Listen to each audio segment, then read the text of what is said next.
Looks like we've got another SIG alert on the 405.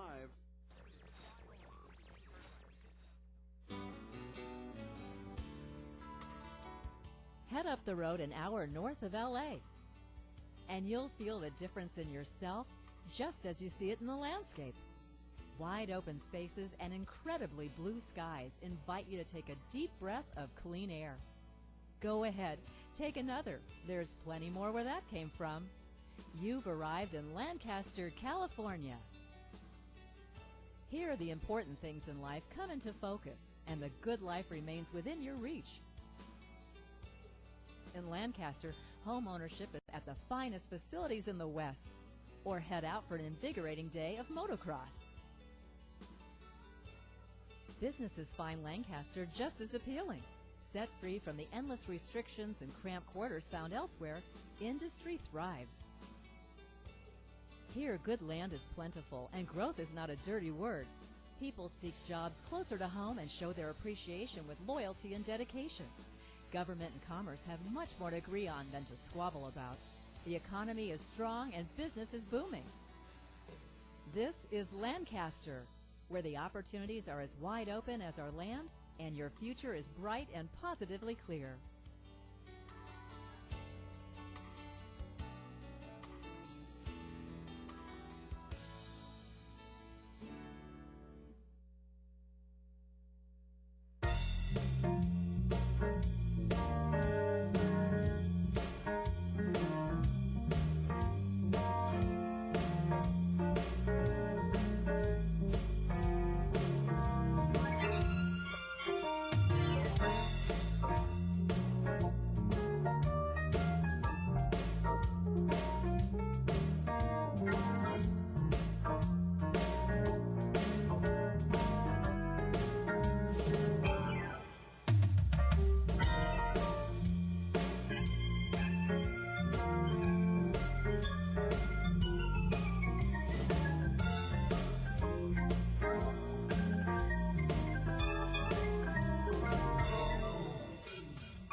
Go ahead and talk, relax, have a good time, tell a few jokes.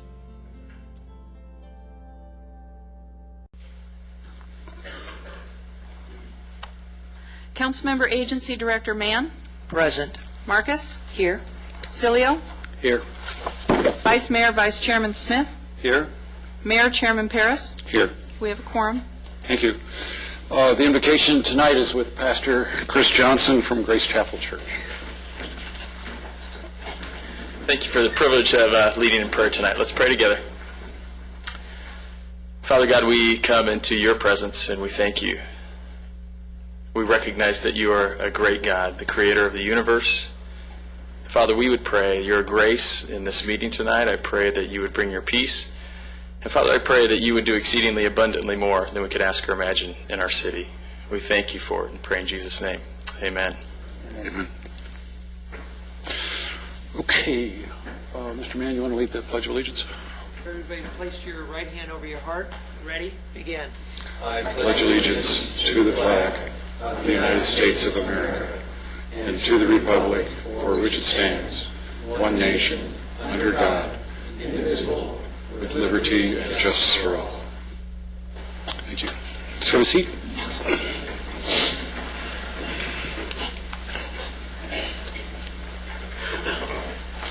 Shauna Wright, is she here?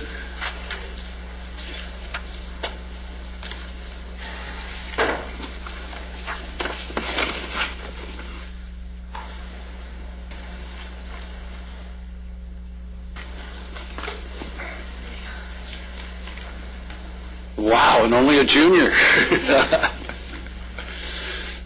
Shauna's 3-year total of 36 home runs put her within striking distance of the California State career home run record of 45. And she's only a junior, so she's probably going to get there, right?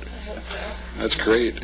She is currently 5th on the all-time home run list for California. That's forever, right? I mean, forever. That's incredible. All we're giving you is a certificate? We could do better. She's completed her junior season at Lancaster. That's Lancaster High School.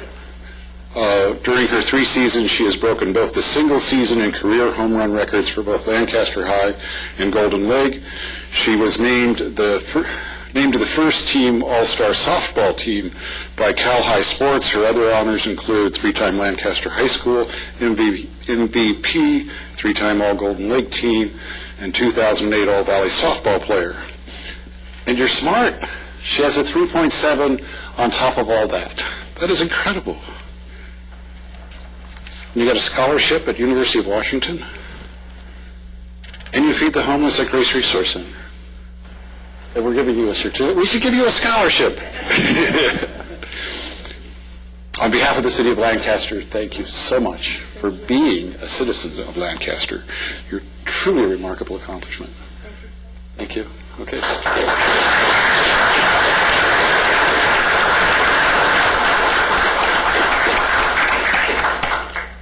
Good. Thank you. Okay.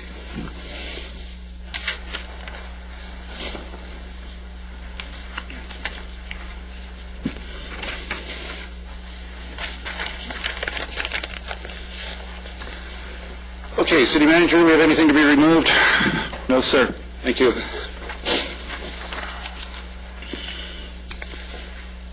Anything on the consent calendar anybody would like to have removed or pulled? I guess pulled, right? Mr. Mayor, on RCC 2, there are a variety of properties being acquired, and I believe that some of the properties in the Low Tree area may be within 500 feet of some of your real property interests. So I would advise you not to participate in this. Vice Mayor, would you take over the meeting as I recuse myself? Okay, we can. I think we can do RCC 1 right now, though, and I'll move that we adopt our RCC 1. Is there a second? I second that. Any discussion? All in favor?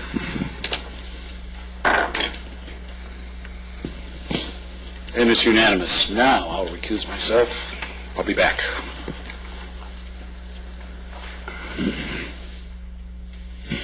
I'll let the record reflect that the mayor has left the room. Do I hear any motions in RCC 2? Move adoption RCC 2. Do I have a second? All in favor? Go ahead. Oh. Mr. McEwen, before I have the, that was unanimous with Mr. Paris, the mayor, recusing himself. Do we have any of those same items or any conflicts like that in CC? In the I do not believe so. Okay, I'll get them.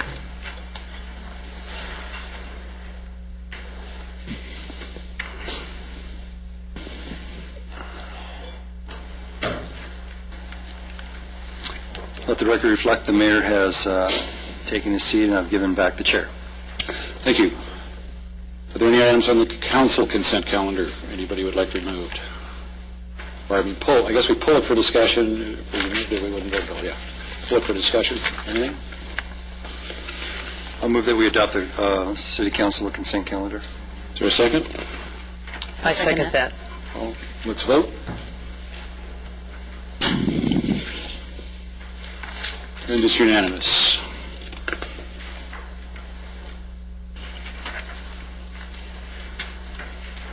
I have a staff report on continued business item 1 from our finance director, Barbara Boswell, regarding the appointment of an audit representative. Good evening, Mayor and City Council. At your last regular City Council meeting, I came before you requesting appointment of a council person to act as the audit representative and bring information back to the council as a whole on communications with our auditors, Lance Stoll and Lungard. And this would be effective for our audit that will be taking place in September for our fiscal year ended June 30, 2008. At that meeting, Mayor Parrish, you indicated that Vice Mayor Smith would be the representative, so at this time it would be appropriate to make that appointment. I am hereby appointing Questions? Vice Mayor Ron Smith. Is there a second? I'll second it. I guess we have to do a motion and then a second. Yeah. So do you want to make the motion? I'll make a motion that we appoint Ron Smith. I'll second it. Any discussion? Any speaker cards? No speaker's cards, Mr. Mayor. Any communications to the clerk? No, sir. Okay. Let's vote.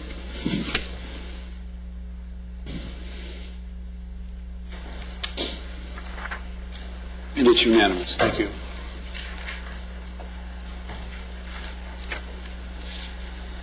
We're all ready to do business.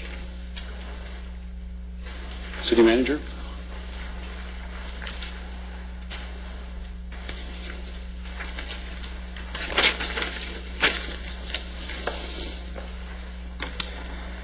Mayor Parris and City Council members, I'm before you today to give you a brief report on a state budget issue that's come up and ask for your direction to allow me on behalf of the city and any of the council to oppose the discussions that are going on in Sacramento. Let me give you a brief update, if I may. As you know, the state has been regularly overpassing its budget for a number of months. Incredibly, a solution that's being floated about up there is to borrow money from the cities under Prop 1A and to pay that back by asking the voters of California to pass a sales tax increase a couple years from now. Under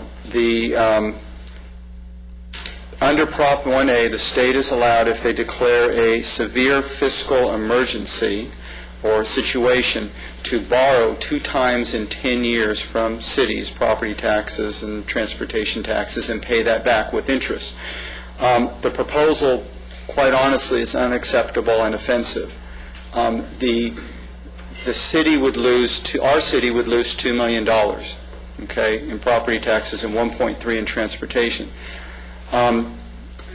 This city and this city council spent 6 months haggling over a budget, cutting costs. You cut your general fund budget, or you cut your operating budget by 7.5%, $7 million. You cut your general fund budget by $1 million, and that includes a $1.4 million increase in law enforcement. You were able to maintain services to the public. You, over a number of years, have put in a rainy day fund. Okay, for the state, after a budget has started, to come to all cities in California and say, this is how we're going to solve the problem, is unacceptable. As you can tell, I feel very strongly about this, and it's unbelievable to me that this is the proposal, so I would ask for your direction to oppose this and to write a letter and to attend whatever meetings are necessary and involve the council as appropriate. Do we have any problems with it being added late? This item? Yes, I mean... it was posted 72 hours before. It was posted late on Friday. Okay, great. Thank you. So what specifically do you need us to do? Direction to oppose any action by the state to borrow and or divert city funding that would go to cities. Does it require a motion and a vote? I would believe it would. I'll make the motion. I'll second it. Any discussion? Well, Mr. Rizigan, what was the exact words on Prop 1A again, that we have to have a extreme financial, or what was the word? The exact wording is a severe state fiscal hardship. Right. Well, I mean, I could say that a severe fiscal hardship does not equate to not knowing how to set their own budget, because we don't have a revenue problem, we have a spending problem in Sacramento, and they've never been able to get a hold of that. Sacramento is always able to find a good reason to spend our money, and now they want to take our money and then tax us for it later to pay back our own money. That's just that's ludicrous. So that's what I have to say about that. I think it was pretty clear when the voters passed 1A that they're trying to limit the state from rating funding to cities and counties, and to come up with the idea, well, we're going to use one of our borrowing opportunities now, and we're not going to pay it back. We're going to get the voters to pass the sales tax, so essentially raising taxes rather than paying the money back. It's clear that's not what the voters' intent was. Those two propositions that Councilmember Cilio spoke of passed by 77% and 84%. Mark, give me clear, and it's my understanding that if they don't pass the sales tax, so if they take the money, which is about 8% of our budget, then effectively we wouldn't even necessarily get the money back. Yeah, that's probably correct. If the plan to pay back is dependent on voters passing a sales tax, it's reasonable to assume that that's not a given. Right. So we lose no matter what. Yes. Right. Obviously, I'm in favor of that. So, are we ready to call for the question? Let's vote.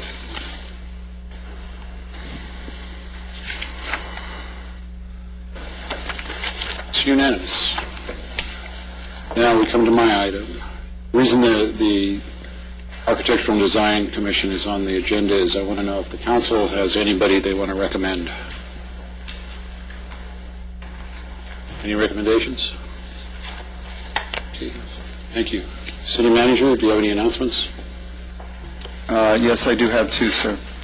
One, I'd like to introduce behind me our new Community Relations Crime Prevention Deputy who took Kelly Simon's place, Mike, and I'm going to probably mess this, Montes Diorca.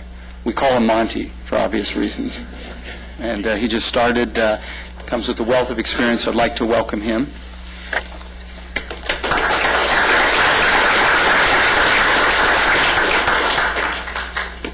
And the second announcement I have is a very sad announcement. One of our employees, Alfred Croft, 83 years old, was our parking enforcement officer. He passed away this week. People thought he was a great parking enforcement officer, but people thought that's all he was. He is a World War II veteran who got the Purple Heart and Bronze Star Medal. And he was a true American hero, and we're saddened at his loss. He just passed away today. And we're working with the family and taking care of all the arrangements. Thank you. City Clerk?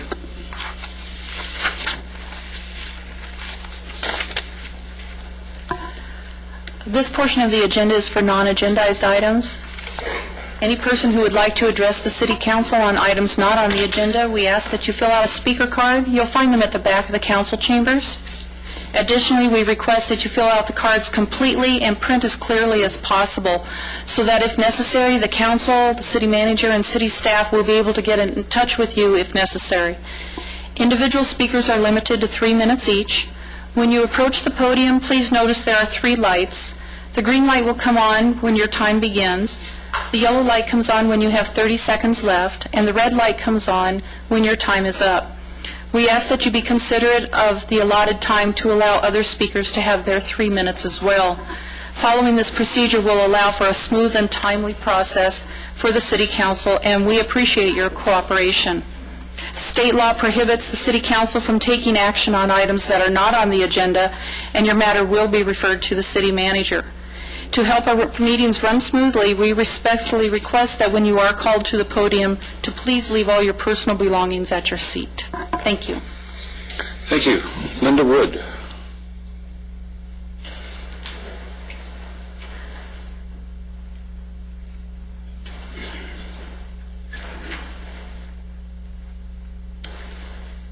Good evening, sir. I am going to speak on behalf of Linda Wood.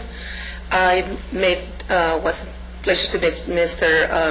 Paris at the walking Tuesdays and Thursdays. Why Linda Wood came over to you guys is because in her house she has a tree that is damaging the front yard of the sidewalk, and several kids have fallen in the tree for the cause of the lifting of the sidewalk. And the city inspection came over, and they said that the tree is 4 inches inside her property. That's why they cannot remove. So she requests your help for that. City Manager? We will certainly, after the meeting, we can look into that. We'll talk to you, and we'll get the appropriate information. Thank you very much. And be sure to follow up with me, either with an email or call. Let me know how it works out, okay? I will. Thank you. Thank you very much.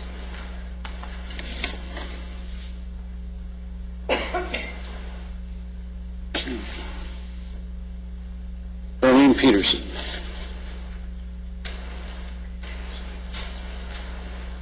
With all due respect, this is my personal item, and I don't know what way my purse back there than nothing, but you're all safe.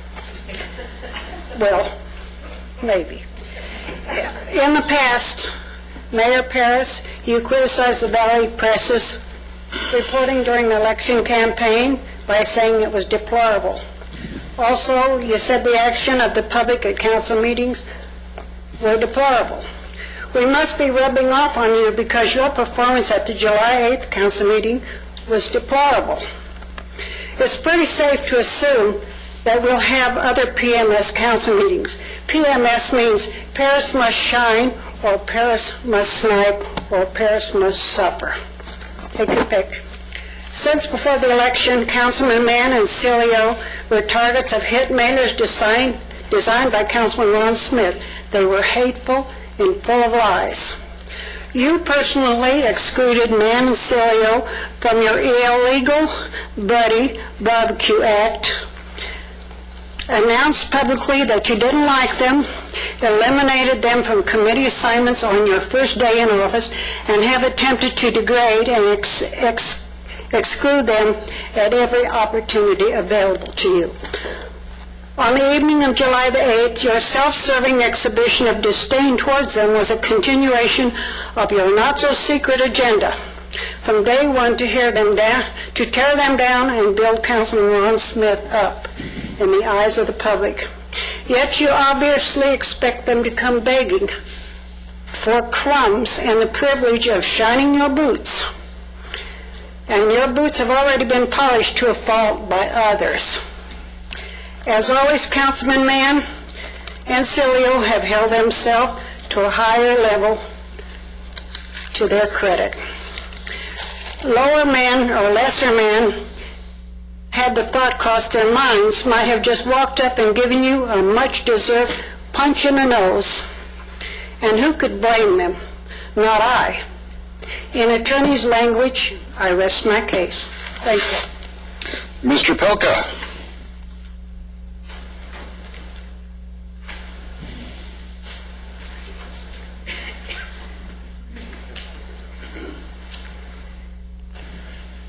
I was going to prepare a barbecue kit for you since I know how much you like barbecues. I was going to include in there a book on the Brown Act. Hopefully you won't violate that again. But since the chances of that happening are probably very likely, you violating the Brown Act again. My request up here today is to seek a public apology from you and Mr. McEwen for violating the Brown Act at your barbecue on May 9th, and not only for myself, but to the citizens of this community. Since you're turning yourself off to the side there and completely ignoring me, which, you know... No, I have 2 ears. I can hear very well, thank you. Well, you know, your body language says a lot, you know. It tends to do that. So, you know, I don't know. I think you owe the people of the city an apology. You, Mr. Smith, and Ms. Marquez, for that matter, because you're the guilty parties at the barbecue.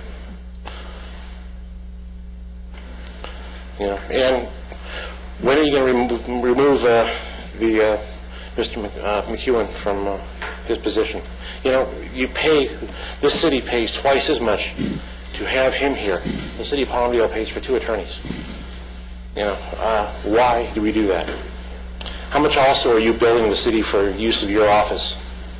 You know, at your office for... Would you like an answer? Yes, I would. Mr. Plucker, I don't bill the city anything. You don't bill anything? Every single dime that I am supposed to be reimbursed for every expenditure I make goes into the mayor's scholarship fund. Every dime they're supposed to pay me for going to meetings and being the mayor goes into the mayor's scholarship fund. Nothing ever goes into my pocket from this city. Everything goes into the mayor's scholarship fund, which will pay for scholarships for citizens of Lancaster. Now, does that answer your question? Nothing is billed to the city. Now, I did read on the blogs where some of the people who were involved in the previous recall are saying that it's somehow a conflict for me to meet with people in my law office regarding city business. Well, most people I just don't think that's true. I think I should meet with them in the park when I walk with them.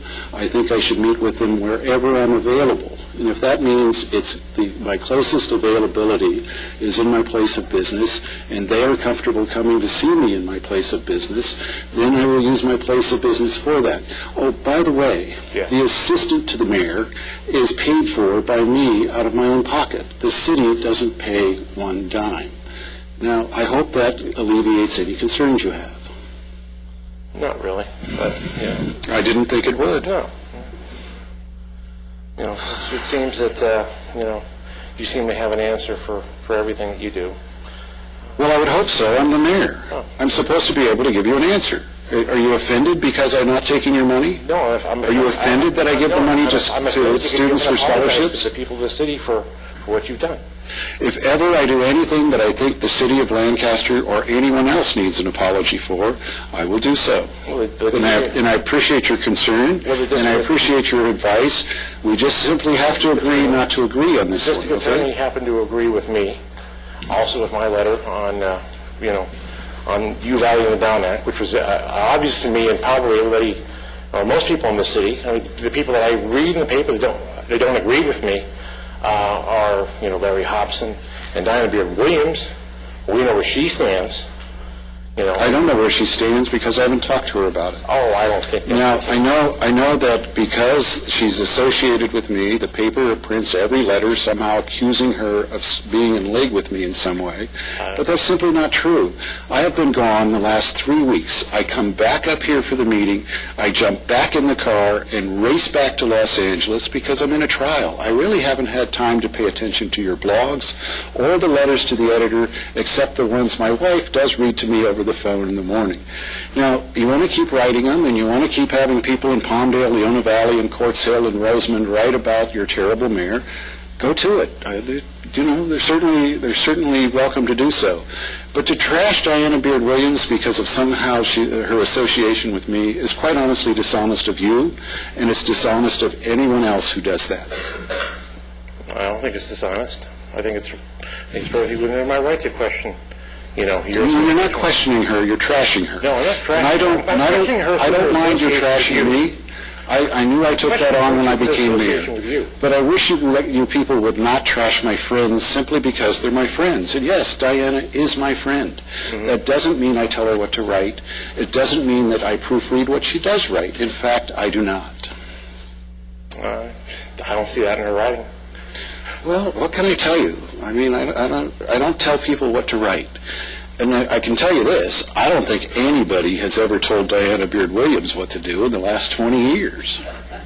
Oh, I disagree with that. I know you told her what to do in the last 20 years. Okay, thank you. Your time's up. No, it's not. Amelia Jennings? 28 seconds. Oh, that's the bell. I'm sorry. Yeah, okay, go ahead. Go ahead.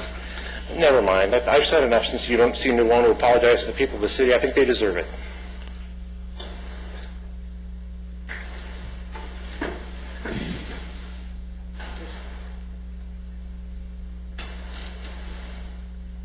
Good Good evening, Mayor Paris and Councilmembers. Good evening. How are you? I'm fine. How are you? Well, I don't know. It's getting a little rough up here, actually. Well, it got pretty rough the last time too, didn't it?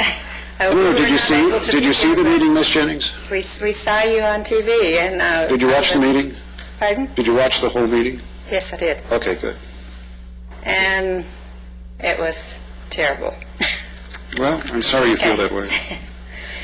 Anyway, I'm Amelia Jennings. I'm a resident of Lancaster, and I've lived here for 2 years next month.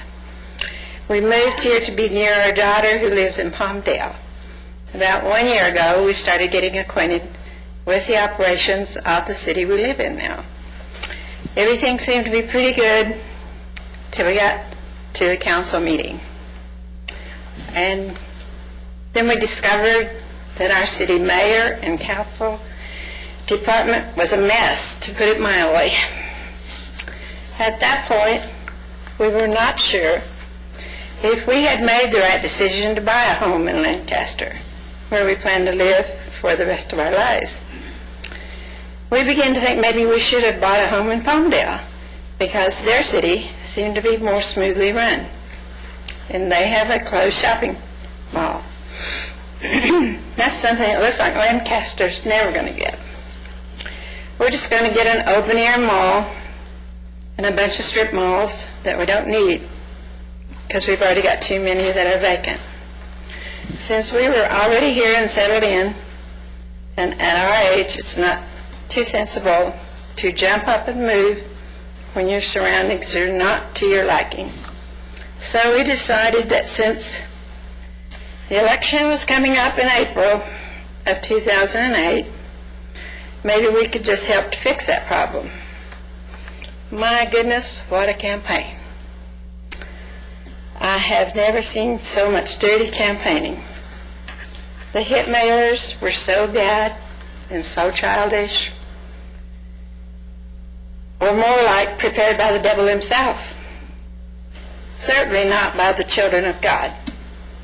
Well, April 8 of 2008, the election has come and gone, and the problem is not fixed. In some ways, I think it has gotten worse.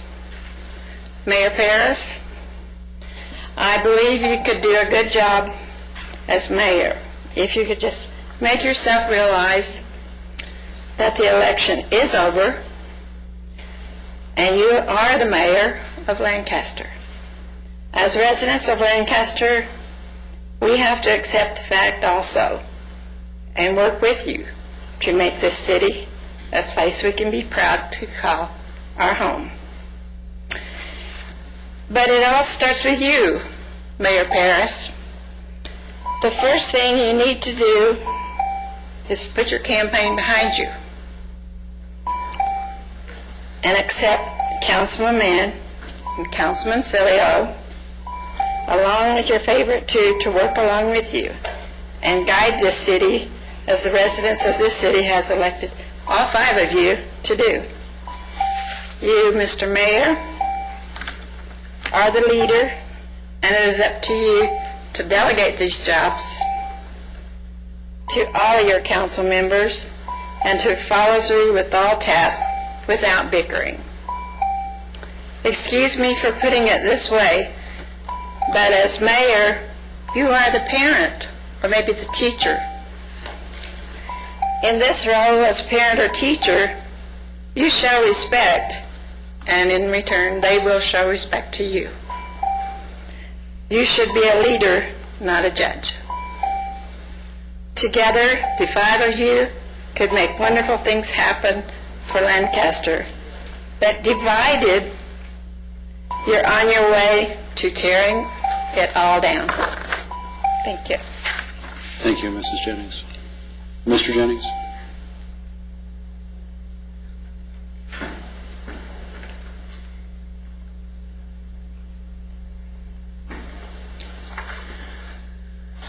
Thank you, and good evening, Mayor Paris, council members, and staff. My name is Paul Jennings from Lancaster. I think it's time to stop the infighting on the council and concentrate those wasted efforts on improving the city of Lancaster. You're all here to do the same job, but you're not doing that job when you're busy fighting each other. We have enough real problems such as water, crime, finances, health, support, education, and development without all of the petty bickering and backstabbing. Mayor Parrish, your lawyer-style courtroom demeanor is not appropriate for the city council chambers. Your job is to heal the wounds of the past and not rub salt into them. The election is over, so let's put the past differences behind us. Consolidate rather than divide. Call off all your negative support workers and give them some positive tasks to do rather than private political agendas. And if I reiterate some of the things that my wife just mentioned, I apologize because we didn't coordinate these efforts. Be a team player. Use all of the members of your team, not just the two in your political camp. Work as a team for the improvement of Lancaster by utilizing all 5 members of the council, not just the chosen 2. With all of his years as a successful business experience and service on the Planning Commission, Mr. Mann can be a great asset to this council. Mr. Cilio is the most experienced member of the council and can be a very positive contributor to the result of this, as a result of this experience. And speaking of development, I think the proposed Armagosa Creek Shopping Center is a very bad design concept. Why have a large open-air center that is hot and dusty? Yes, sir. I have recused myself from the Armagosa Creek project. I don't know it's appropriate for me to be here if you're going to talk about that project. But understand, I'm not voting on that project in any way. Well, I'm not just addressing you on this. I was addressing the whole council and the Planning Commission. Is it appropriate for me to be here if you... There's no action to be taken, so I don't have any problem with it. If he wants to have his say about it, all right, fine. It's made clear that you're simply not going to participate in that decision, and there is no action to be taken on that. Okay. I just wanted to express my dissatisfaction with the fact that it's going to be an open-air mall rather than a closed one. It's going to be hot and dusty in the summer, cold and windy in the winter. And it's a large mall, and there's a lot of walking to be done. Give Mr. Jennings a few more minutes. I took some of his time. Thank you.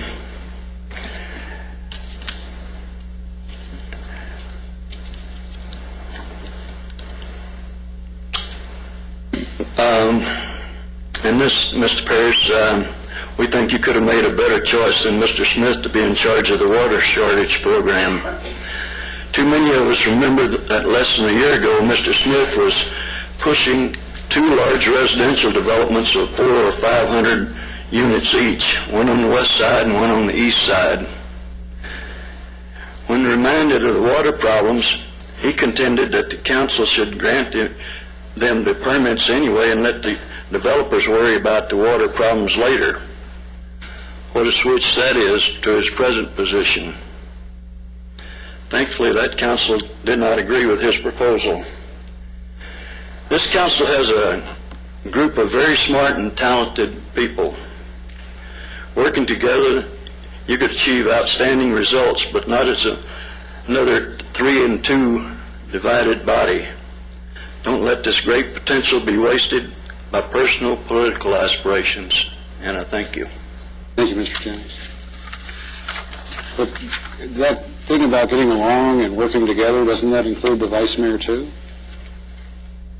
Yes. Thank you. Mr. Davis?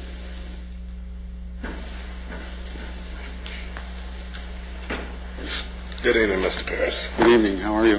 My name is David Dale Davis, and I'm an ex-member of the Pasadena Double Line in the city of Pasadena. And I've been up here over a year. I didn't realize it was gang banging up here because it was so hot. I thought all you can do is go fishing. But, I see it's not true. I have a program. I designed a gang prevention program, but I actually designed it when I was in Pasadena.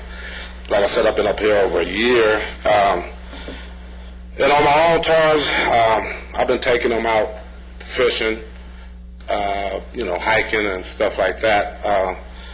But I have a 15-passenger van, and it only gets like 13 miles to the gallon. So financially, I've been struggling to continue to do that. And the individual I deal with, they from Pasadena, they moved up here, or from L.A. It's Crips, it's Bloods, Hispanic. I don't limit.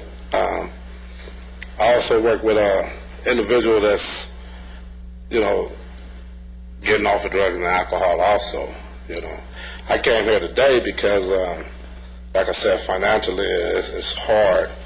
And, I was reading the paper on the crime today. It said some of them have dropped, but the gang banging is still around, and it's pretty strong. And I didn't realize that, So what I have here is a program. I have volunteers, ex-gang members that do volunteer and help with me, and show them how to bait a hook or, just talk to them, communicate with them. I've been there, on that side of the field. Now I'm on this side, and I know, I read something not too long ago, some of the programs they was bringing in, and none of it talked about a psychic change. If they don't have a psychic change, maybe they cool for a year, but they're going to go back into commit some kind of other crime, something like that, because they have nowhere to go, nothing to do, Like I said, if I was a millionaire, I wouldn't even be here, but to have a safe house, I don't want them to be at my house because, you never know how they thinking. But it's a place we need to where they can come and they don't have to hang out in the streets. First of all, they might have a sunstroke as hot as it be up here. But, if they out there, they're going to get in trouble, And I was told I needed 5 sets of this, and I only brought 4 because it's my first time here. So, my number is on the green card. If I'm going to continue to do what I do, taking fishing. But as soon as you can, somebody can get back with me, I appreciate it very much. Mr. Davis, I'll be back in a week. If you want to call Cindy at my office, she'll set up an appointment with you. Okay. And then let's see what we can do, okay? I appreciate it. Do I leave this with... No, you won't have any problems meeting with me at my other office, will you? Okay, thank you. Thank you. Thank you. Phil Sombrano.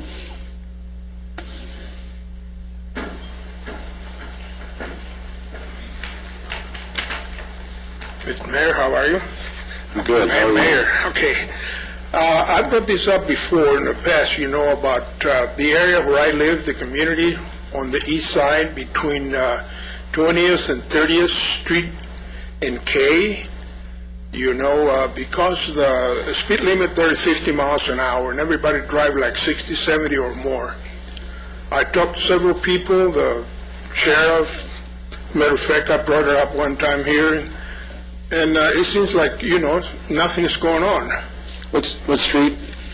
Avenue K, between 20th and 30th. Now, this is the area that I live. I can't. 30th East? East. Okay, thank you. And, at school time, 27th Street, it's got a sign that says 25 miles an hour. Well, myself, I'm not no angel. I drive 30, 35, and the people still pass me like I'm standing still. And that's a neighborhood area there. And then J8, I believe, they built a high school and another grammar school, which is Columbia. And at night or when the kids come out, they all gather. So you've got about 50, 60 or more kids. So you can imagine what they do in there between high school kids and the lower grade kids. And I think somebody should take care of that. And also at that particular street, there should be a sign because people just drive like maniacs in there, and somebody's going to get killed. I mean, in the past, they told me that it's got to be certain amount of accidents. Well, we had a sheriff get killed right on 20th Street and K, and I think that didn't do a bit of good. And I can say there's an average of an accident at least once a week. And also, of course, I don't have the time, the zoning. Where I live, for some reason, our homes, the planning was made so that we can go out on Avenue K. And like I say, they drive like a freeway there, and when we're backing up, that's a pretty dangerous area. When I bought that house, it's supposed to be real calm. Now, it's very dangerous. So all I can say is once in a while the sheriff goes and parks that black and white car, and yes, everybody's an angel. But when there's no sheriff, it's all, like I said, very dangerous. Thank you. City Manager, could I have the last traffic survey there when they set the speed? Could you get that to me? Sure. And, sir, if you, one of our Public Works employees, Carlisle, can get your contact information, and then the appropriate person will call you. Someone will get your information as well. Thank you. Also, Mr. Sembrano? Mr. Sembrano? No, I should just go. Okay. You're gonna upset security. Okay? Yes, sir. I'm going to look into that about whether or not it takes. I know in Caltrans, before they start putting up certain things, there has to be accidents and deaths and all that. I don't know if that's true in the city. If it is, I will look into it. I'll look into it anyway, and if we need to pass an ordinance, we will. I do not think that is what's going to be happening in this city in regards to traffic safety, and I'd be surprised if it is it? I'm not an expert. There are certain warrants that you have to meet in terms of both signals and speed limit and such, and we'd be happy to explain that to him, and we'll also prepare a memo for council as well. And I'd like a SWITR's report for the area for the last 5 years, okay? Okay. Good. Thank you. We'll look into this, all right? Thank you. One more thing. This thing was brought up a minute ago about the water.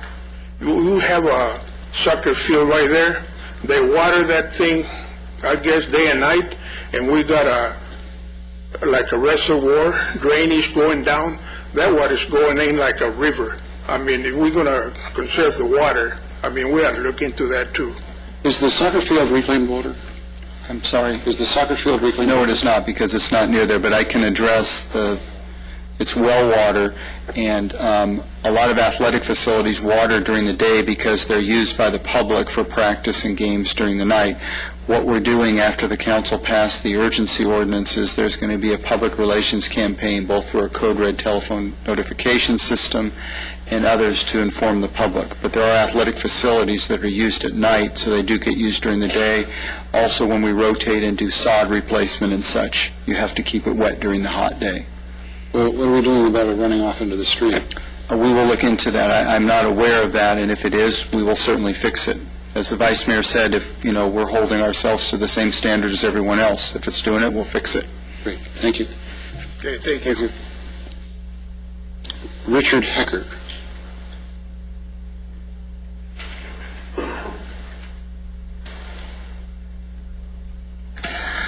Good evening, council members. I hope you sincerely believe that I didn't come here to complain after the July 8th meeting. I actually wasn't here that night. You should watch it. It's an interesting meeting. My concerns, why I'm here, is in the west side of town, over there by Quartz Hill High School, the proposal to put the Walmart and the Target, I just think it's a bad idea. I've talked with my neighbors in that part of town, and I've heard more people voice concerns about it, and I just don't see where the support for that kind of idea comes from. That is the reason why I started attending council meetings, is because of my concern about that proposal. I want to learn how things progress and how the citizens get involved. Well, I've learned quite a bit, and my scope of interest has widened because of what's going on. And when I come here to talk to you, Cleo's here tonight, and I saw she put in cards she'll talk to you. At the previous meeting where the Brown Act violation was discussed, I held the city attorney responsible. I voiced my concern that he's basically a hypocrite from my perspective. Mr. Hooker, the last Brown Act violation was the barbecue at my house. And, No. And I was... Yeah, the last one... I was totally responsible for that. Yes. Not Ms. Marcus, not the vice mayor, and not the city attorney. That was totally my responsibility. Nor was it the city manager, although he was there. Now, the point is that that's really unfair. Now, what happened in the previous council with the previous city manager, we can't do anything about that. All that did was I mean, everybody had their say. There was the recall. There was all kinds of controversy over it. Can't we put it away? I mean, if they want to come after me for my bad management style, let them come after me. But let's put the past in the past, okay? Obviously, I used the word last, and in the context I was referring to, I meant the last council, which you were not a part of, as you pointed out, had a Brown Act violation. I was referring to that one when I came here and expressed to the city attorney that I thought he was hypocritical, because when me and Cleo come and we speak about our concerns about Quartz Hill proposals, he dutifully, after our speeches, addresses the council, and you can go through the minutes and warns them that according to the Brown Act, this is not an item that's on the agenda, therefore you're not allowed to discuss it. We're just here to give you our input. But yet, I expressed how it seemed hypocritical to me that he's so conscientious to bring up the Brown Act when me or Cleo are here to talk to you, when citizens want to address you, and yet that Brown Act violation occurred. And then this latest one, which you accept, well, after the previous one, he basically guaranteed that he took responsibility. He said, it will not happen again. It has happened again. I don't understand what Lancaster gets from this attorney. I don't seek approval of my barbecues from anyone. From anyone. You know, I made a mistake, apparently. I mean, I'm not totally convinced yet, but certainly the district attorney has spoken, and certainly I will follow the guidelines set forth by her. But I didn't ask anybody to approve it. I didn't ask anybody for their advice. I thought I was having a barbecue. I mean, could you make room for the possibility that there was no discussion that would in any way interest anybody? Now, you know, I had the same barbecue, 3 weeks later for the walk with the seniors. Now, nobody got to come because they were afraid to, you know. I mean, the Valley Press is really putting a crimp on my social life. People are afraid to come to the parties now. You know, so maybe we should have a barbecue committee. And every time the mayor wants to have a barbecue, we'll run it through the committee. Now, I'm being a little facetious because, quite honestly, let's put this stuff behind us. I think the Walmart issue is a really serious issue. I think that no matter what we do on that, there's going to be unhappy people. It's going to be a divisive decision. And that is a decision that everyone that's interested should be involved in every step of the way. And I can absolutely guarantee you there's not going to be any meetings that I'm involved with one other person on this council that involves that Walmart, because I want it to be very much a town meeting type thing. And people are going to be unhappy no matter which way we go. But everybody will be part of that process. I do understand that, you know, I mean, the staff are human beings, and they get tired of being beat up. And so sometimes it creeps into the tone of their voice. Sometimes I've seen the city attorney talk about, you know, that particular project and how we do it, and there is a little bit of tone. I understand the tone. If I was you, I would not understand it. It would make me feel bad, and so he's going to work on that a little bit. right? That's my point. That's my point, is I speak, he reminds you guys of the Brown Act, and yet the city has had Brown Act violations. And I'm here to express how that feels to me when he does that. And I don't understand, if the city's paying him twice what Palmdale gets, what value the city gets for it, because he's obviously not representing citizens like me. Thank you. Mr. Mayor. If you want more time, I took some of your time. Do you want any more? No, I just, like I said, I'm here just to express the way things appear to me. Okay. Mr. Mayor, if I could, please, for Mr. Heckert. You made one error in that, and you can go back and check the records and stuff, and I'll defend Mr. McEwen. Every time that you and Ms. Goss speaks, there is no Brown Act violation or Brown Act onus for you. You can speak about anything that you want to us. Talk about the Walmart project till you're blue in the face. Mr. McEwen every time puts one caveat for the council, is that this is something that's in the process of coming to us again, and we're going to have to sit as a quasi-judicial, body and make a decision, and that we're not really supposed to consider your input at this time in our decision-making, because there will be a legal opportunity in a setting for you to bring that information to us. So he never brings up that it's a Brown Act violation. Is that correct, Mr. McEwen? That is 100% correct. I have never suggested that their talking to you violates the Brown Act. It does not violate the Brown Act. What I am concerned with is a matter of due process, constitutional due process. And when you have a process involving a land use decision, there are a number of steps in that process. The final step in that process is a public hearing before this city council. The materials, the evidence upon which you have to base your decisions is the evidence that is presented during that public hearing. Not evidence that you gain outside the public hearing, not evidence that you've heard in various meetings for a year or more of what's wrong with the project. That evidence, and this is what I've been saying, and hopefully people are understanding it, is that the evidence that is being presented now, that my point is that this is not evidence and cannot be considered as part of the record upon which you would base your ultimate decision. And that if they want to, and I've advised them of that each time they've come up and said this, is if they want their testimony to be considered part of the record, if they want their points to be made part of the record, they need to do that within the confines of the process that this will go through. It'll come before the Planning Commission, and with the CEQA compliance, it'll come before the Planning Commission on a land use decision. That's the time to start building the record to make sure that their points are heard. And they're all legitimate points. I think they need to be heard. Everybody's viewpoint needs to be heard, but it needs to be heard. If it's going to be considered by the council, it needs to be heard as part of the record. And that's what I've been trying to say, and I hope it's coming through, and maybe this will help, that this is not a matter of a Brown Act. This is a matter of due process.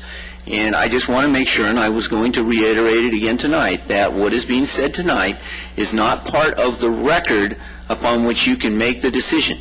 They're entitled to make the point, and I got to believe that they're ringing the bell real hard, and it's not going to be unrung. You guys are not deaf up there, and you're going to hear what's going to be said, but it is still not part of the official record. So, and with that, I welcome them to come back at every meeting and talk about this. It has its cumulative effect. There's no doubt about it. And there's no way to avoid it, because what they are doing is well within the Brown Act. Vice Mayor Smith, if I said that there was a Brown Act violation, specifically, I would be referring to the meeting that was held back in November, I believe was back in the back quarters, where Hearns came out and told all of us who were present that it was not going to be open to the public. That was a Brown Act violation. The barbecue, which Mayor Paris has addressed, is a Brown Act violation. Those are the two Brown Act violations that I'm aware of. If anything I said indicated that I thought my being here and talking to you was a Brown Act violation, that was not what I was trying to say. Well, that's what triggered my comment, is that you said the city attorney states every time that it's violating the Brown Act for you to talk to us about that. No, I did not mean to say that. If anything I said sounded that way, he more or less, just like he did this time, and he does a very good job, and I do understand what he's saying. And I understand and recognize the evidence. My speaking to you right now is not evidence that you guys can use for your decisions. I understand that. The attorney has done a good job in explaining that, and I understand what the Brown Act relates to. And that's the whole reason why I find it so annoying. And I use a word like it seems hypocritical, because I'm here just to voice my concerns. I recognize it's not evidence. I recognize it's not going to be something that you guys are going to use in your decision when the time comes. When that time comes, I plan on availing myself of all the due process that he referred to, so you will see me again. Hopefully I'll be here to remind you of things I've said, like tonight. But it feels very hypocritical for me to be here to give you my input, just to let you know what my concerns are. And I recognize it's not evidence. I know you're not going to have a little notebook and keep track, and then come your decision you're going to pull out. No. On July 22nd, Richard was here. This is what he said. What I'm saying tonight is not evidence. It's just here to express myself.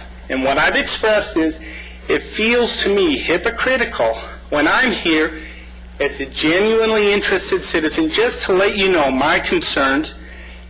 The city attorney does his job, does a good job in letting you guys know it's not evidence, letting you know what the Brown Act says about it. Yet he reminds you every meeting like that, and then he didn't remind back in November to follow what was clearly a Brown Act violation. Mr. Heckler, have you ever made a mistake? Yes, I have, sir. And when you made that mistake, I remember the city attorney coming out in the paper and in public saying it was my mistake, I was wrong, I shouldn't have done it, and I misinformed the council, and I'm sorry. What more is it that he needs to do after 30 years of service to this city? What would be the fair thing for me to do? To insist that we fire him after 30 years of service? What more can he do? The fair thing is to keep in mind that a person makes a mistake, like you said, and I say, I'm sorry, I made a mistake. And I understood, and I accepted that evening when I pointed out that how it felt to me. He does his job reminding you guys, and yet he didn't actively participate in such a way to prevent the previous council from avoiding that Brown Act violation. That's just a mistake. Okay. But if a person makes one mistake, and then a little later you see another Brown Act violation. But he didn't make that mistake. And then a little later you see another, and a little later you see another. But you've got to wait till you see those, don't you? He didn't make that mistake. Do you honestly think I'm going to let him tell me when I can have a barbecue? Come on. Now, can you make room for the possibility that, there is reasonable disagreement? Reasonable people could disagree as to whether or not that barbecue was the sin. Everybody seems to be making it now. Yes, but it's hard for me. It really is hard for me. I honestly thought I was doing something good, that I was bringing people together, that we were all meeting and getting to know each other. And there has been more things written about that barbecue than the family that was murdered in Quartz Hill. The entire family was murdered. And the Valley Press has written more ink about my barbecue than they did on that paper. Do you know what that does to my children and to me and my wife when we have to read that time after time again? That it opens the door for all of these people to write letters about King Rex and what a jerk I am and how awful I am and that I'm some kind of criminal. The person who dropped the dime, that's a word, a phrase I learned when I was a criminal lawyer. The person who dropped the dime on me, meaning reported this secretly to the district attorney, was a personal friend of mine. And when I found out that he secretly did that, you know how that made me feel? It made me feel terrible. I had a barbecue. I've lost friends over it. I don't believe I violated the law. Other attorneys believe I may have. I have a right to disagree.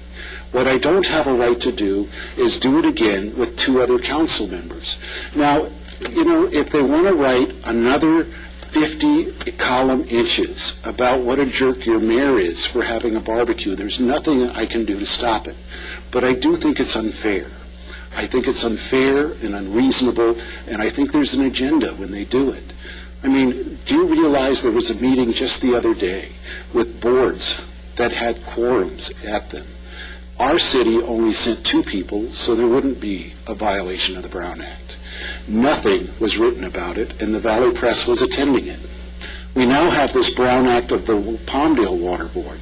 Do you really think there's going to be as much column inches written about that, which clearly was a violation of the Brown Act and clearly was something the entire board was considering, as there was about our barbecue? Mr. Pelka wants an apology. I am sorry that I inflicted this on my family. I am not sorry I had the barbecue. I am not sorry I tried to bring people together so they could get to know each other and we could figure out who would work best for the benefit of the city. Now, I'm going to tell you, I'm telling everybody, you want to come up here and talk about my barbecue, I have to listen. But I am going to turn my chair around because I'm tired of it. It's done. Do you realize we should be celebrating today? Do you realize what the Sheriff's Department has done? Do you realize the crime rate is dropping like a stone, that we have people alive today because of the efforts to reduce that crime, and instead we have to read letters to the editor about my barbecue?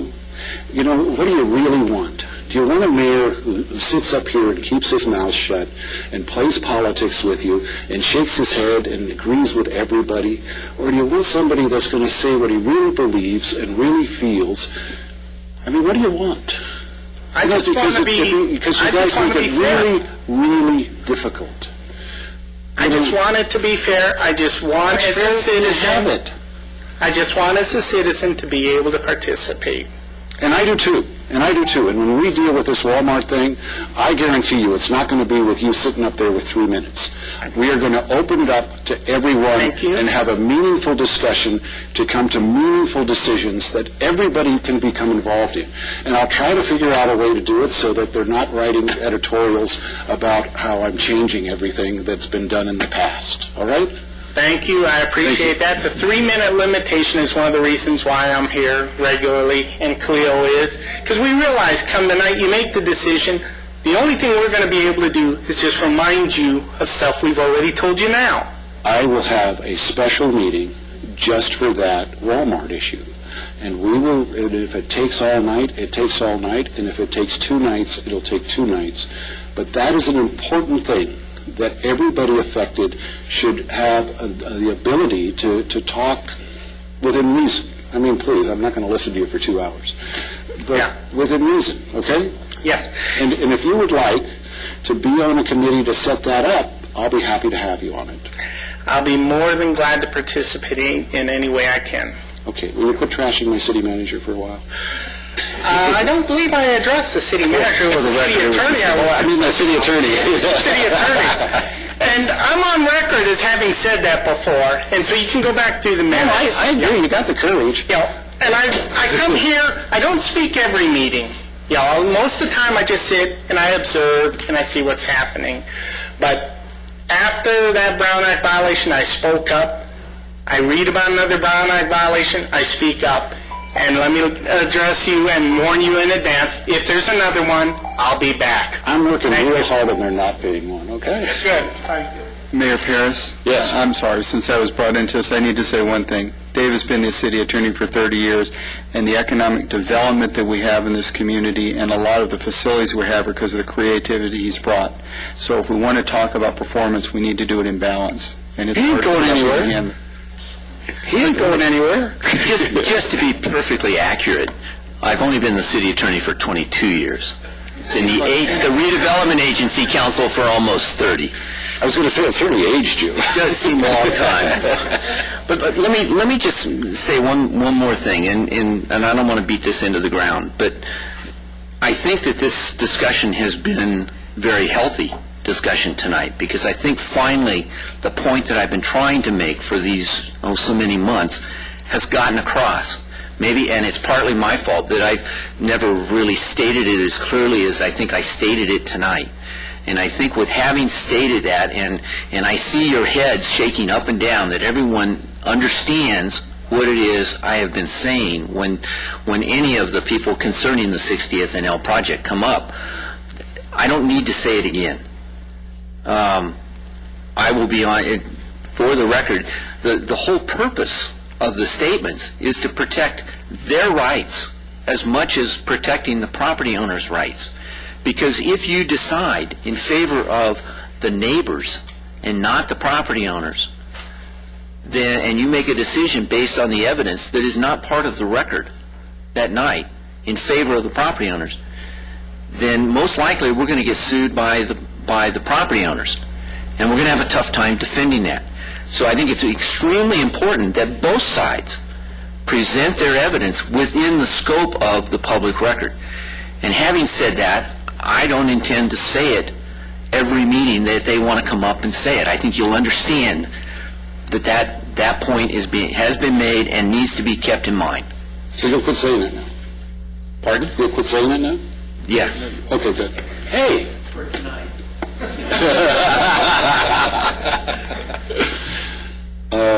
Is it Anna Zaguda?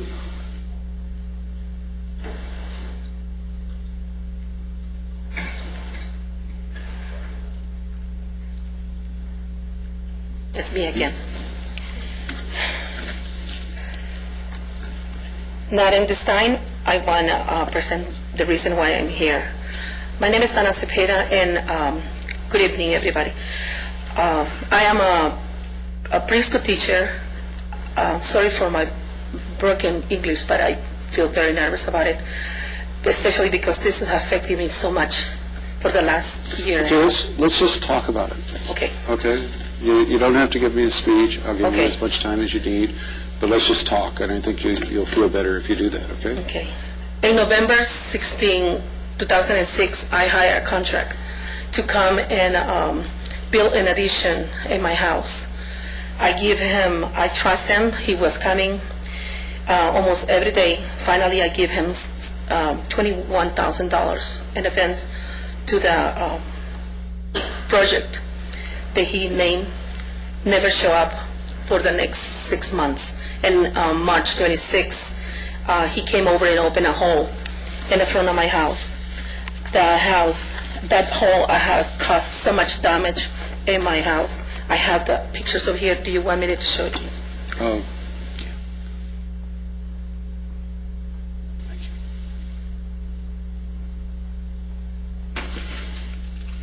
Had caused so much damage to my house and to the front of the house and the rooms that we don't hold the heater and we cannot hold the air conditioner in because it's open, and we have found out that several cats from the neighbors had come over and make nests inside the area of where it's open. Finally, we set up with my kids. I have 5 kids. I have a mother's disabled, and I have a disabled child. And we set up a day that we have to email this person every single day until finally he answered. June of this year, he said that he will be here. He will be there. I'm sorry, he had all this many excuses. Then we set up a date for him to come back to us and talk to about the project and see what's happening with what's his resolution. And he has said that he will finish it soon, but he still have problems. The people that opened the hole inside in front of the house came back to us and asked us if we can pay them. And we said, if we don't have the money, you were hired by the other person, we don't have no more money. I don't want to pay more. So I emailed him back and I said, you know what, I am tired to be waiting, and I need my money back by the end of July.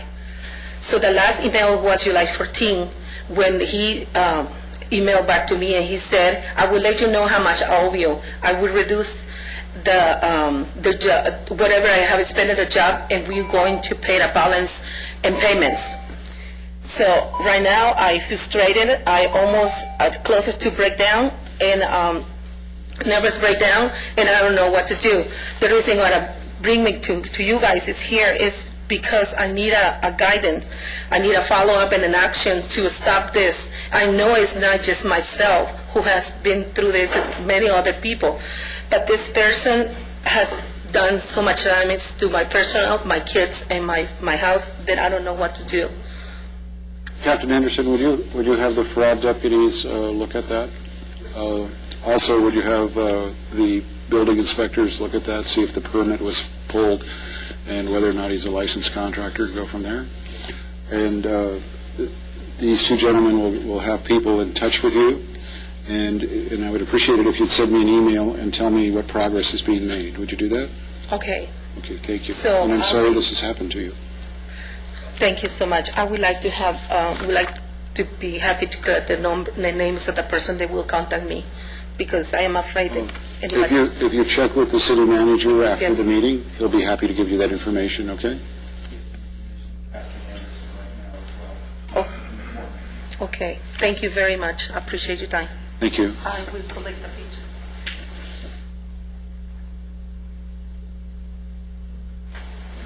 Is it Nick Parson? Nicole Parson.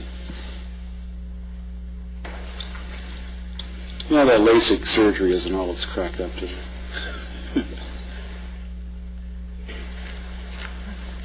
Hello. Hi. My heart just goes out to everyone every time I hear people say that they have a problem, and like her, she says, well, that's a consumer, that's like consumer protection. I'm sorry, there was an agency, but I'm sorry to get off my subject, but there was a guy, he also was talking about the youth, and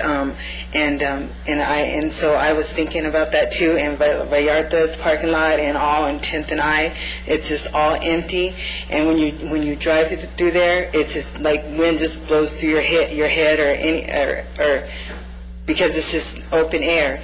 And I know Vallarta sets up in a lot of inner cities, and if they couldn't do it, maybe we could do it, or find someone like AV Medical Center to do it. But there's youth that are in there too, and they're the only ones that are gonna suffer. Because we're not really doing anything for them. There's a Boys and Girls Club way out there in the field that reminds me of like when my dad had to walk to school way out there in the field. And if we could get Vallarta's or something, for the kids and all that parking lot right there, that would be great, because they're the only ones that are going to suffer, It's just like wind blowing through their heads or whatever. And then we have, the problems with their families. And so, but it's just like the kids, who are going to suffer. And I know we could do something like that. Today I was here just to bring you a couple of samples of my programs. And because I know I had talked about a lot of things. And so, which was immigration a long time ago, and which went to Washington, and there was a couple others, like housing initiatives that went to Washington. And I read in the paper, Ms. Marquez, where you wanted to enhance real estate or something, and I sort of used that and sort of my housing initiative research, and I just wanted you guys, I just brought you a couple of samples of my work. And also there was water on Tuesday. I believe that I sort of initiated, like there was a water meeting that I sort of initiated with the counties or the state, and which is also water is wasted every time it's not used to ingest. So whatever we make meters, if it's not ingested, it's wasted. Could you give that to the deputy and he'll get it to me? Okay. Please call me or... Okay. I'm going to be gone for a week. Huh? I'm gone for a week, but if you'll send me an email, I'll get back to you, okay? Okay. Good. Thank you. Thank you, Ms. Parson. Leo Goss.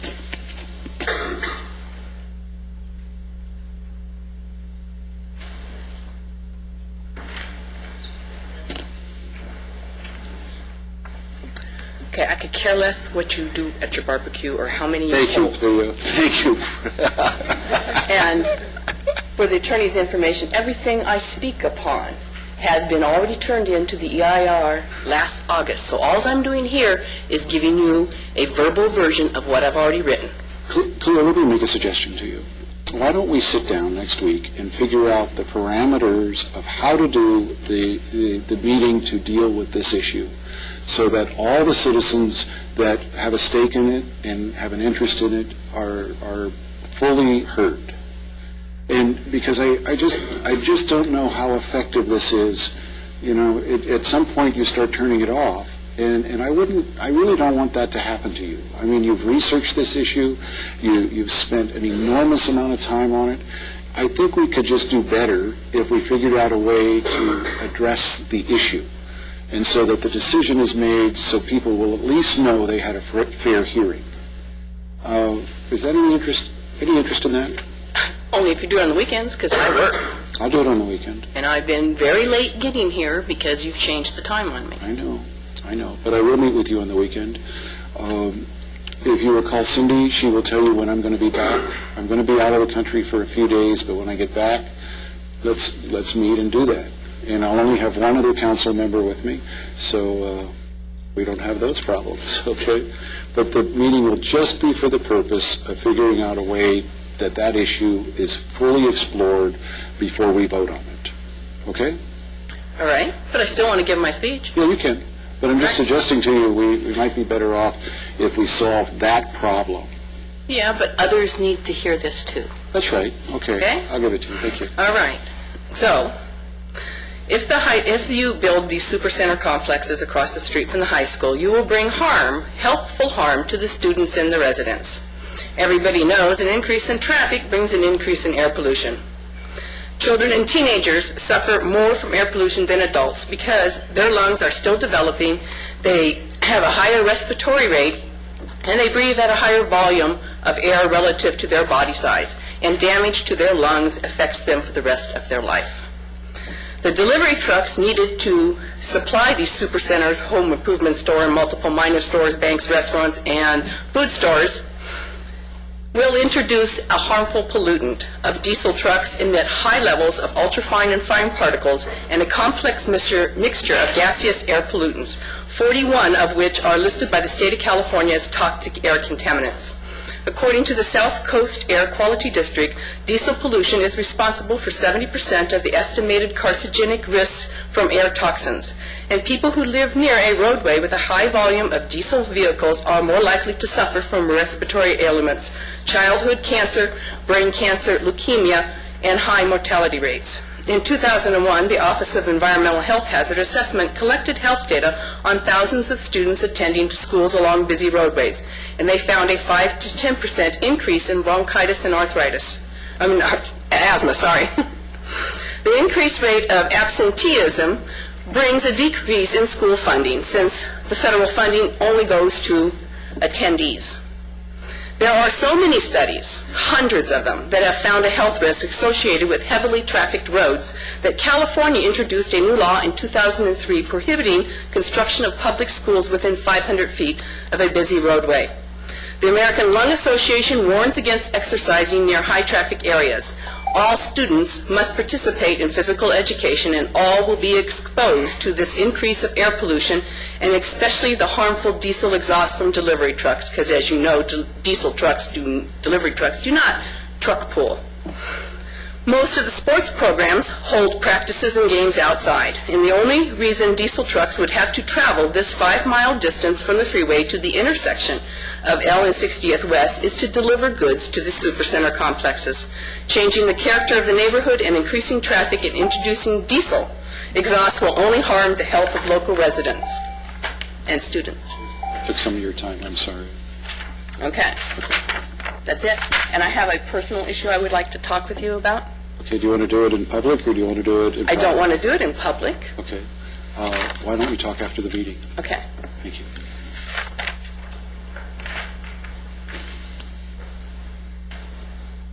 Dixie Eliopoulos.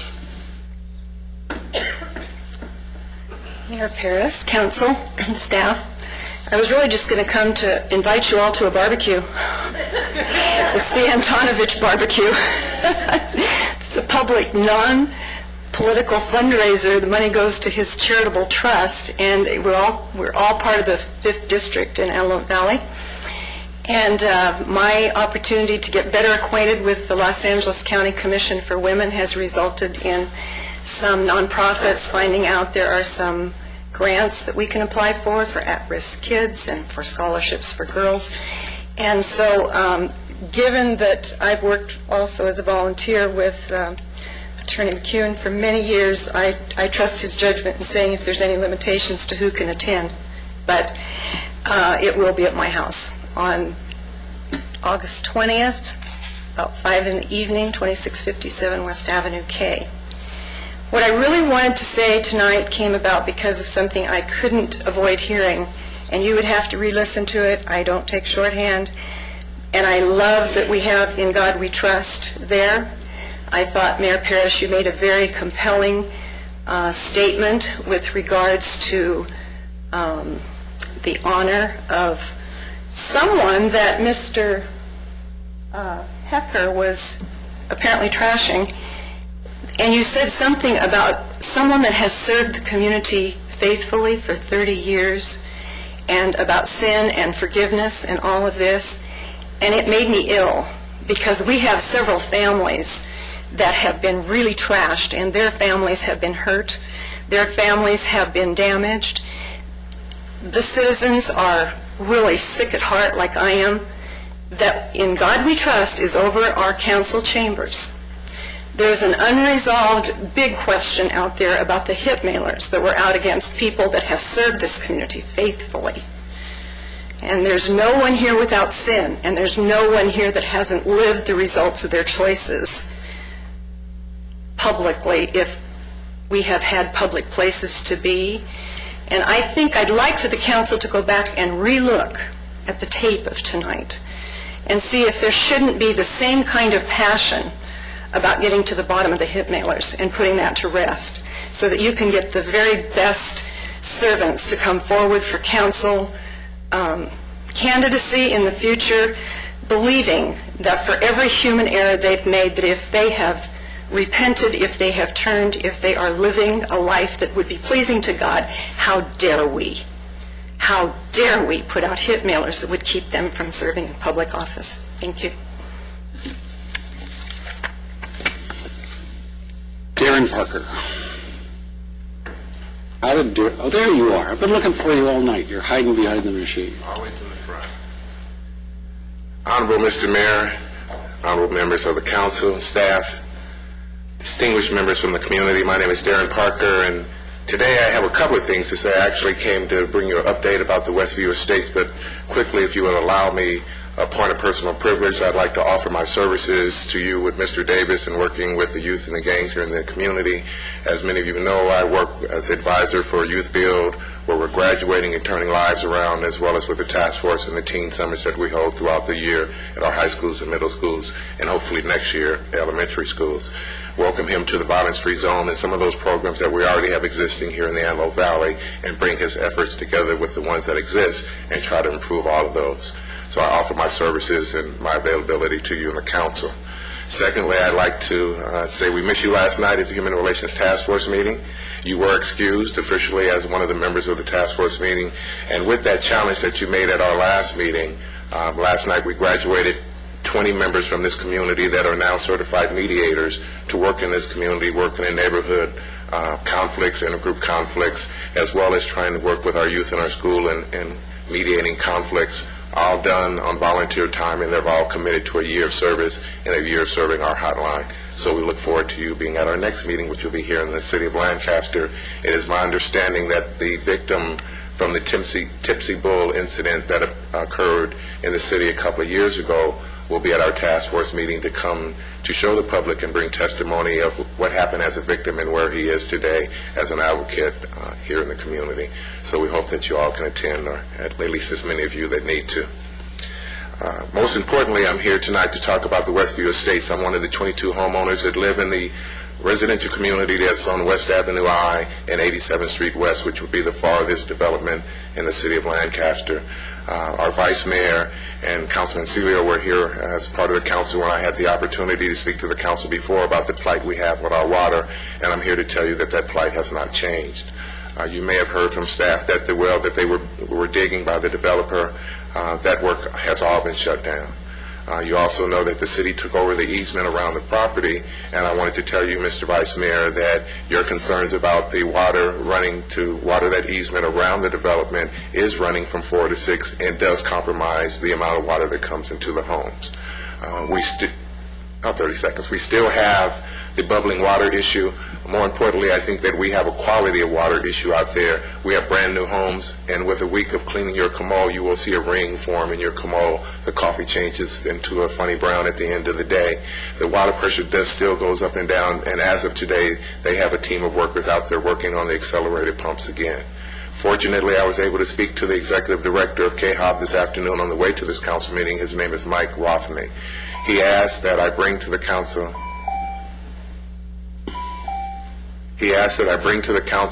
and to the county the ability to come back to the table. Apparently, the city, the county, and the developer sat at some meetings, and those meetings weren't pleasant.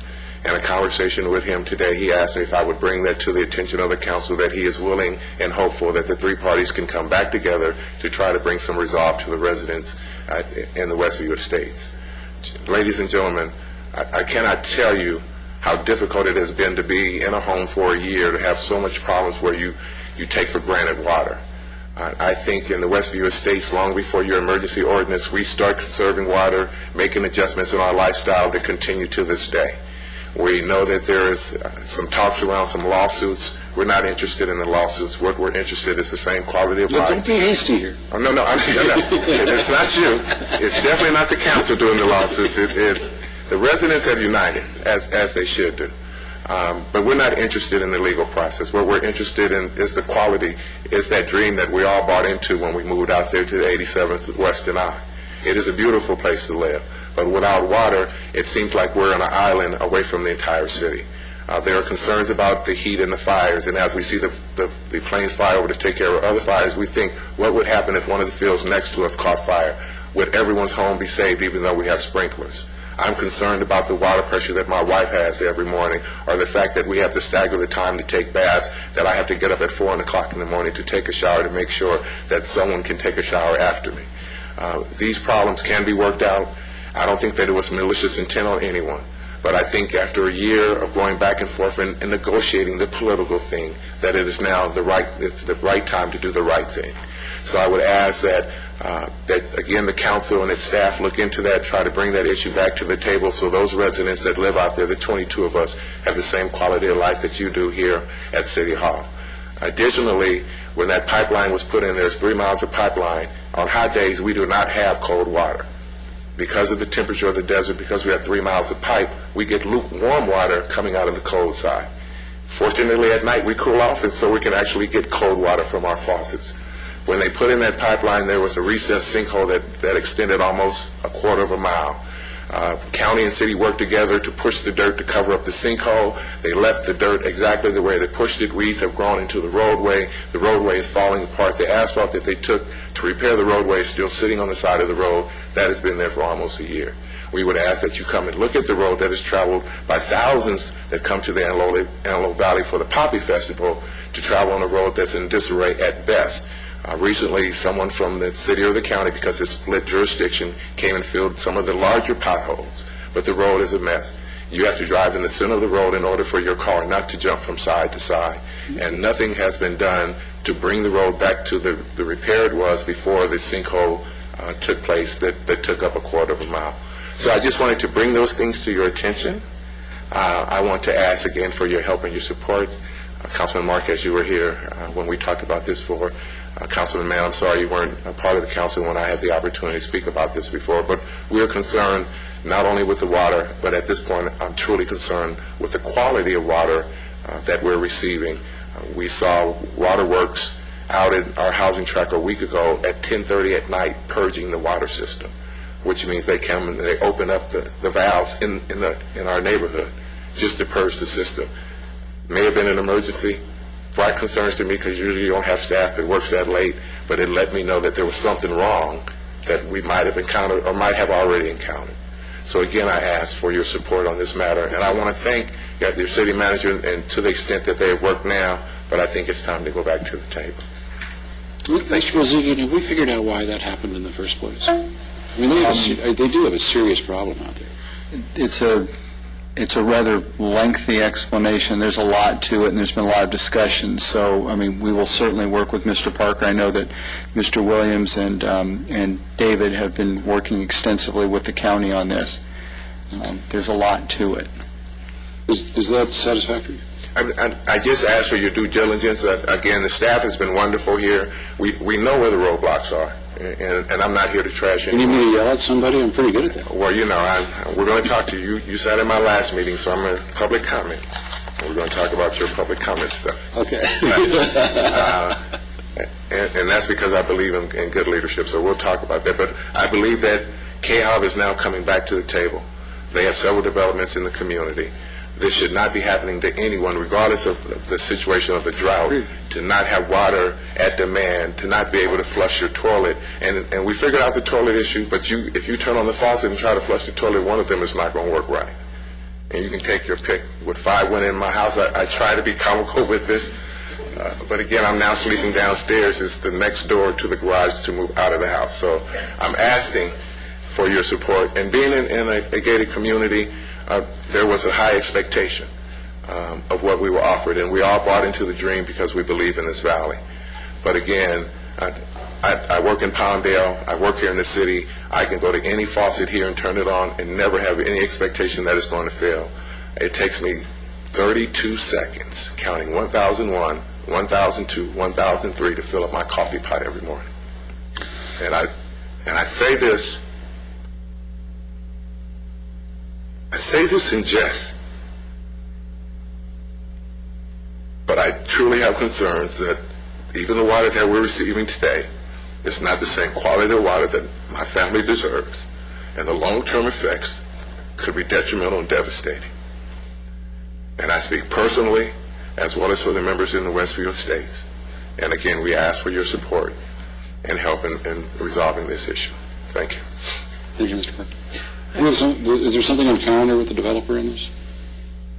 I don't know. I don't know if we have any other meetings. Again, what I would suggest is let us reengage Mr. Parker, talk to the county. There's a lot going on with this issue, and we will put all the due diligence on it deserves.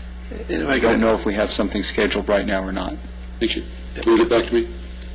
Thank you. Can I ask for one other thing? I know of at least 2 other families that live in Westview Estates, and they come and talk to me on occasion. Do we have a methodology, anything set up so that we can regularly communicate with them with the status of what's going on with their water system? It seems like they are very much left in the dark, and they're just really searching for answers. I don't know the answer to that. I know we have been in communication. I don't know if it's regular communication or a system's been set up. There's a significant issue on the county's part here that we need to deal with, and we will deal with that. Is this the county water system? Yes, sir. This is the county's water system, and our Development Engineering Division in Public Works has continued to be in communication with them. I periodically ask them myself the status.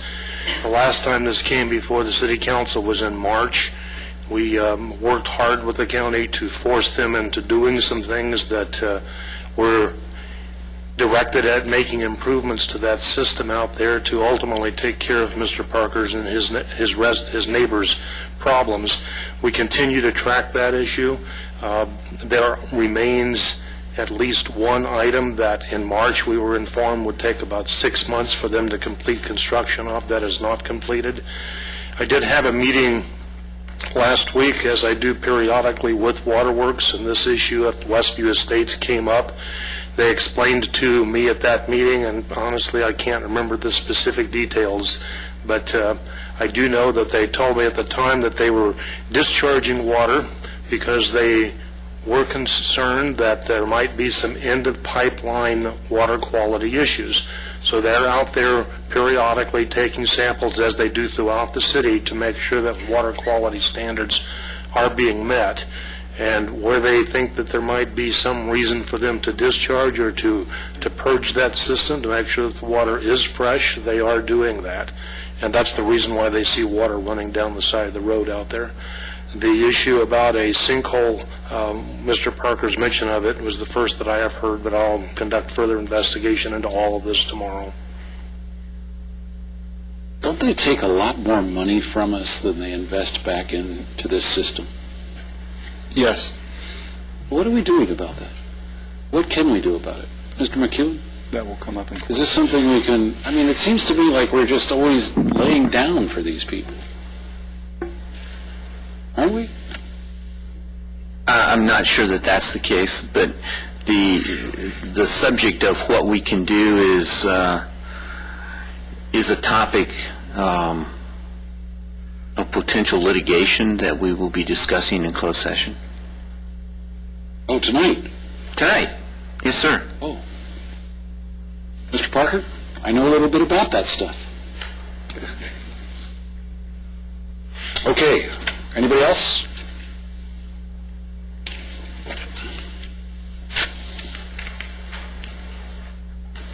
All right. Any council comments before we adjourn?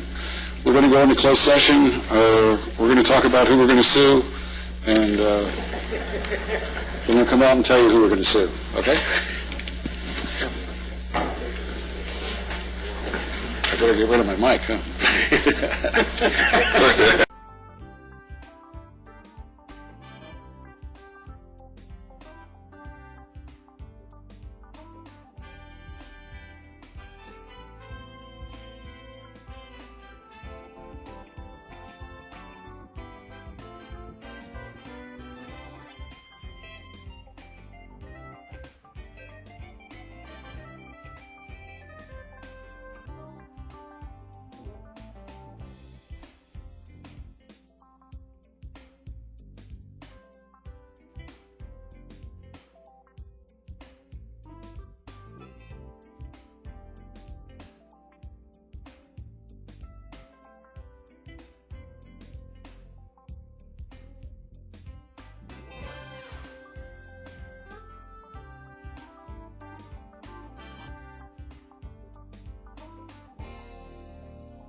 was led an incredibly full life.